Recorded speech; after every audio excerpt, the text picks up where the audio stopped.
अस्सलाम वालेकुम एवरीवन, मैं हूं एडवोकेट अकील अहमद और आप देख रहे हैं पाक टैक्स लॉयर। आज का जो हमारा टॉपिक है वो ये है how to file tax return if you received a notice. तो चलते हैं अपने पोर्टल की जानिब। सबसे पहले हम चलेंगे आईआरएस लॉगिन पर। आईआरएस 2.0 आप यहाँ पे क्लिक कर देंगे।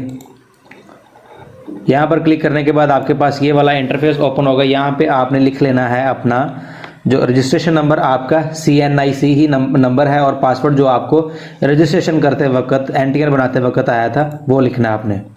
डिटेल्स लिखने के बाद आपने यहाँ पे लॉगिन वाले पर क्लिक कर देना है। उसके बाद आपके पास ये वाला इंटरफेस ओपन हो जाएगा। जैसा कि आज का हमारा टॉपिक है, जो हमें नोटिस आया हो उस पर हम रिटर्न कैसे फाइल करेंगे।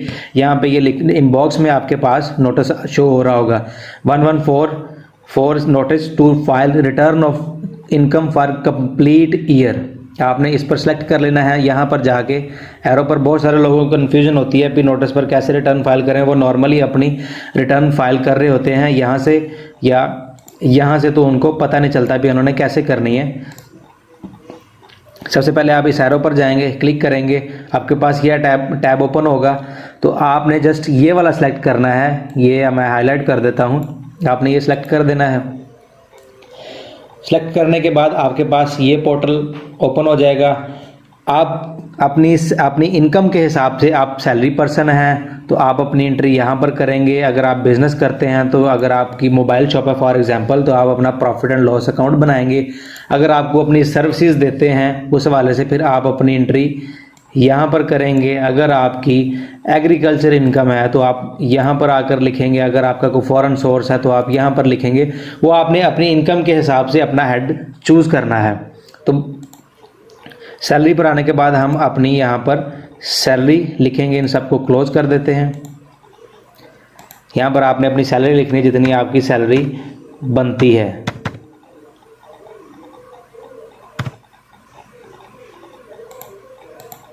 सैलरी स्लिप्स आपने अपनी 1 जुलाई से लेकर 30 जून तक फिजिकल ईयर बनता है, आपने अपनी सैलरी स्लिप्स निकाल लेनी है। अगर आप सैलरीड पर्सन है, अगर आप बिजनेसमैन हैं तो आपने अपने उस हिसाब से इनकम निकाल लेनी है। ये सैलरी लिखने के बाद आपने इसको कॉपी करना है।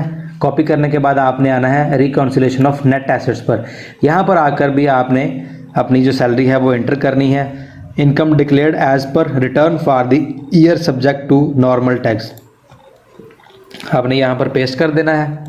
उसके बाद कैलकुलेट करना है। इस चीज़ का आपने ख्याल रखना है, कोई भी एंट्री करने के बाद आपने कैलकुलेट लाजमी करना है। अगर आप 2 दफ़ा कैलकुलेट करेंगे तो सिस्टम आपकी एंट्री उठाएगा।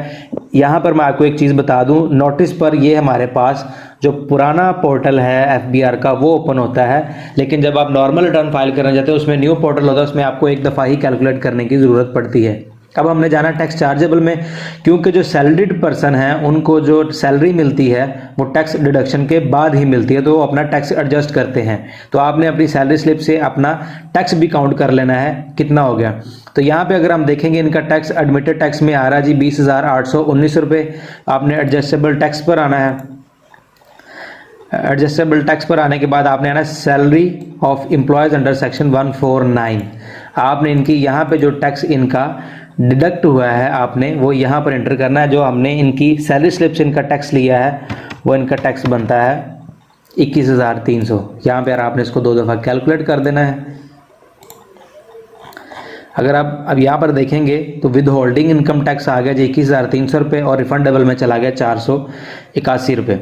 ठीक है, बाज़ औक़ात आपकी सैलरी में टैक्स कम भी डिडक्ट हो जाता है तो आपका फिर यहाँ पे एडमिटेड टैक्स भी आएगा, तो आप इसको भी फिर पे करना पड़ेगा आपको। या आप इसको एडजस्ट भी कर सकते हैं। अपने मोबाइल फ़ोन का टैक्स आप पे यहाँ पे लिख कर उसको एडजस्ट कर सकते हैं। और भी अगर आपने कोई टैक्स दिया तो उस हवाले से आप एडजस्टेबल टैक्स में रख कर एडजस्ट कर सकते हैं। अब यहाँ पे हमने इसकी एंट्री कर दी, तो उसके बाद हम आ जाएंगे पर्सनल एक्सपेंसेस पर। ठीक है जी, ये इनके नेट एसेट्स मैं आपको बता दूं प्रीवियस ईयर्स के आ रहे हैं, क्योंकि इनकी पिछली रिटर्न्स फाइल हुई थी। तो उसके बाद फिर इनके प्रीवियस ईयर के कुछ नेट एसेट्स बनते थे, वो सिस्टम ने खुद उठा लिए। अब आ जाएंगे हम पर्सनल एक्सपेंसेस पर। एक्सपेंसेस जो आपने ऐड करने हैं उनकी एक सेंस भी बननी चाहिए। मोस्टली जो लोग करते हैं वो यहाँ आके सिंपल से एक एंट्री कर देते हैं। आपने ऐसा बिल्कुल नहीं करना। आपने अपने एक्सपेंसेस के हिसाब से जो आपने एक्सपेंस किए हैं आपको FBR उसका पूरा हेड, एक हर चीज़ का अलग हेड देता है, मैंने हाईलाइट कर दिए हैं। देखें जी, रेंट है, अगर आप रेंट दे रहे हैं, रेट्स, टैक्स चार्जेस, ये हो तो टैक्स वाली एंट्रीज होती हैं। अगर आपका कोई टैक्स कटा है, जैसे डिविडेंड पर टैक्स कटता है, व्हीकल रनिंग, अगर आपने कोई बाइक रखी हुई है उसका आप यहाँ पे एक्सपेंसेस लिखेंगे। ट्रैवलिंग, उसका पेट्रोल वगैरह लगता है, इलेक्ट्रिसिटी लाजमी हर बंदे को बिल आते हैं, तो आपने अपने फिजिकल ईयर के जो बिल हैं वो काउंट कर लेने हैं। वाटर कनेक्शंस भी आपके लगे हुए हैं, 3 माह बाद इसका बिल आता है। गैस भी हर मंथ आता है। टेलीफोन, ये जो इंटरनेट का बिल होता है आपका, वो है, हर घर में आजकल इंटरनेट लगा होता है। जो आपका बनता है आपने उस हिसाब से अपनी एंट्री करनी है। अगर आपने कोई इंश्योरेंस करवाई हुई है उसके पैसे आप देते हैं तो आपने यहाँ पे लिख देने हैं। एजुकेशनल, अगर आप शादीशुदा हैं, आपके बच्चे पढ़ रहे हैं, तो आपने यहाँ पे एंट्री करनी है। और ये कभी भी राउंड फिगर्स में नहीं होते, मगर आप अगर देखें, आप बिजली का बिल है, आप लिखते हैं जी हमने 23,000 दिया, तो बिजली का बिल कभी भी एग्जैक्ट फिगर्स में बिल्कुल नहीं आता। वो आता है जैसे आपको आएगा 1203 रुपये, आपको आएगा 12,412 रुपये, इस तरह आएगा। तो आपने उनको उस तरीके से लिखना, उनकी सेंस भी बननी चाहिए। यहाँ पे देखिए जी, इन्होंने इस साल बाइक ली थी, वो हमने आगे जाके उसकी एंट्री भी करेंगे। तो आपने व्हीकल मेंटेनेंस यहाँ पे लिख देनी है, जितनी उसकी ईयरली आपकी कॉस्ट आई होगी। तो हम लिख देंगे 13,200, इसको कैलकुलेट कर देंगे। आप बाद में भी सारी एंट्रीज करके कैलकुलेट कर सकते हैं। ट्रैवलिंग, उस पर पेट्रोल काफ़ी महंगा रहा है। इलेक्ट्रिसिटी बिल जिनके काउंट कर लेने हैं आपने।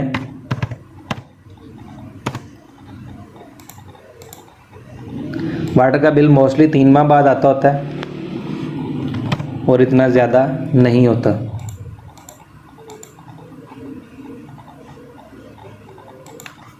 गैस का बिल ऐड करेंगे यहाँ पे आप।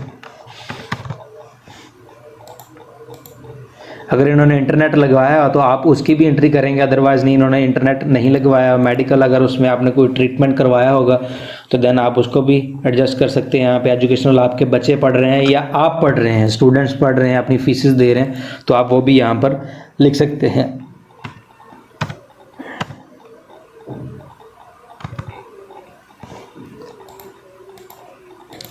फंक्शंस, गैदरिंग्स, अगर आपको फैमिली फंक्शंस या गैदरिंग्स होती हैं, वहाँ पे आपके अखराजात होते हैं, तो आप वो भी इंटर कर सकते हैं यहाँ पे। अगर आपने कोई डोनेशन, ज़कात वगैरह दी है तो वो भी आप यहाँ पे उसको लिख सकते हैं। बाकी जो ये other personal house hold expenses होते हैं, ये आपके डेली बेसिस के जो एक्सपेंसेस होते हैं वो आप यहाँ पर लिख देंगे अपने।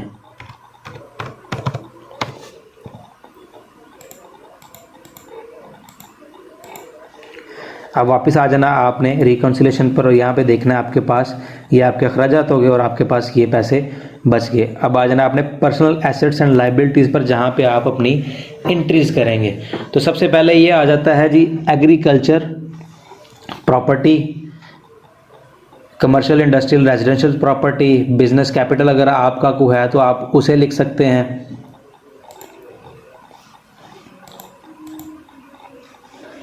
अगर आपका कोई बिजनेस कैपिटल है आप वहाँ लिख सकते हैं, अगर आप बिजनेसमैन हैं लेकिन आप एक सैलरीड पर्सन है आप वो लिखेंगे यहाँ पर। उसके बाद इक्विपमेंट नॉन बिजनेस, जैसे ये गांव वगैरह में ट्रैक्टर वगैरह होते हैं उन्होंने रखी होती हैं, उसके साथ जो सारे उसके लवाजमात होते हैं वो भी उसकी वैल्यू भी लिख सकते हैं।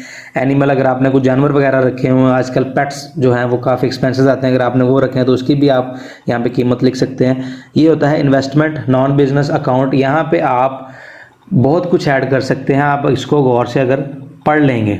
यहाँ पे आपका बैंक अकाउंट भी आ जाएगा, आपके बॉन्ड भी आ जाएंगे, आपके अगर कुछ सर्टिफिकेट्स आपने लिए हुए हैं इन्वेस्टमेंट सर्टिफिकेट्स तो वो भी आ जाएंगे, आपके स्टॉक्स की और शेयर्स की एंट्री भी यहाँ पर हो जाएगी। तो हम इनका एक बैंक अकाउंट इस ईयर में ऐड करेंगे। मैं यहाँ पे आपको एक चीज़ बताता चलूँ, यहाँ पे जो एंट्रीज होंगी वो मैं फर्जी करूँगा, लेकिन आपने अपनी सही एंट्रीज करनी है। देन आपने लिखना है आपका वो क्या है, ये जी हमारा अकाउंट है। अकाउंट की नेचर सेविंग भी होती है और करंट भी होती है, ये करंट अकाउंट है। और यहाँ पे आपने इंस्टीट्यूशन लिखना है वो कौन सा है, तो हम लिख देंगे जी हबीब लिमिटेड बैंक। तो यहाँ पे आपने ओके कर देना है। यहाँ पे आपने जो बैलेंस लिखना है बैंक अकाउंट का वो आपने 30 जून को, जो आपकी जून के महीने में लास्ट ट्रांजैक्शंस होगी ना, वो आपका जून का क्लोजिंग बैलेंस है, तो वो आपने यहाँ पर इंटर कर देना है।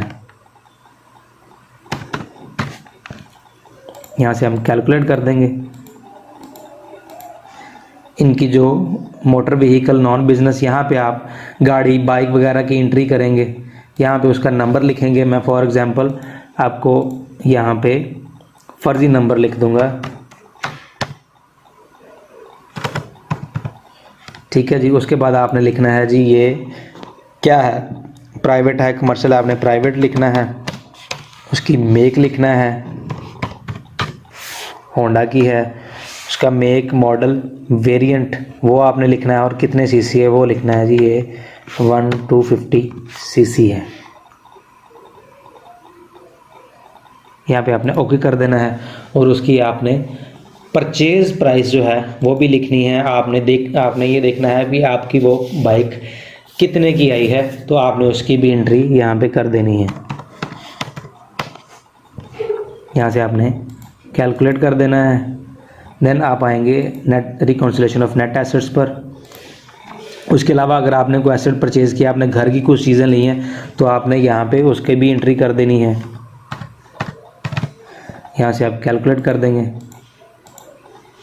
अगर तो आपने अपनी सैलरी सारी आपने उसको जो है वो खर्च कर लिया, तो यहाँ पे आप सारे आपके अपने जो है वो एक्सपेंसेस डाल सकते हैं। लेकिन अगर आपके पास कुछ पैसे बच गए हैं, तो आपने उनको कैश इन हैंड में सेव कर लेना है। यहाँ से हम इसको रिमूव करेंगे, इसको यहाँ से हम कॉपी कर लेंगे आसानी के लिए।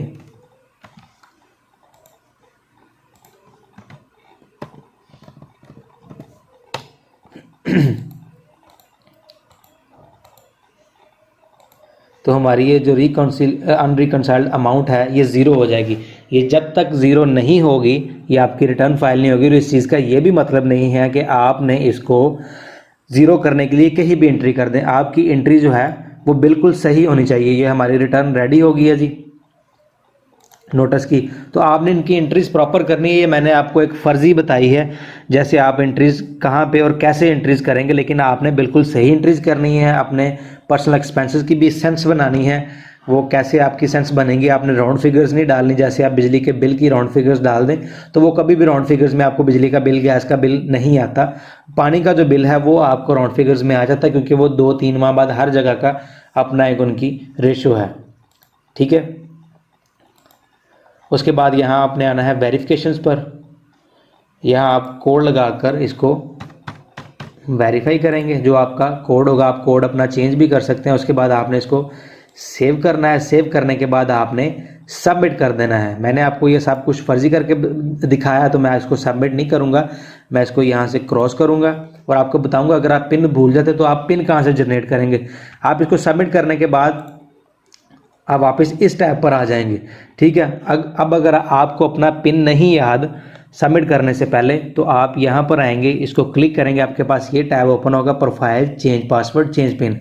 आपने चेंज पिन पर आना है। आपने कोई भी पिन यहाँ पे लगा देना है और उसको कंफर्म भी कर देना है, तो आपका पिन चेंज हो जाएगा। आप वापस वहाँ पे जाइएगा, वेरिफिकेशन पिन कीजिएगा, सेव करके उसको सबमिट कर दीजिएगा। लेकिन आपने अपनी एंट्रीज जो हैं उनकी एक सेंस बनानी है, आपने प्रॉपर एंट्रीज करनी है। अगर आप गलत एंट्रीज करेंगे तो एफबीआर आपको पेनल्टी भी डाल सकता है, जो कि 1 साल की 40,000 होती है, ठीक है। तो दोस्तों आज की हमारी वीडियो इतनी ही थी। उम्मीद है आप इससे सीखेंगे और ये आपके काम भी आएंगे।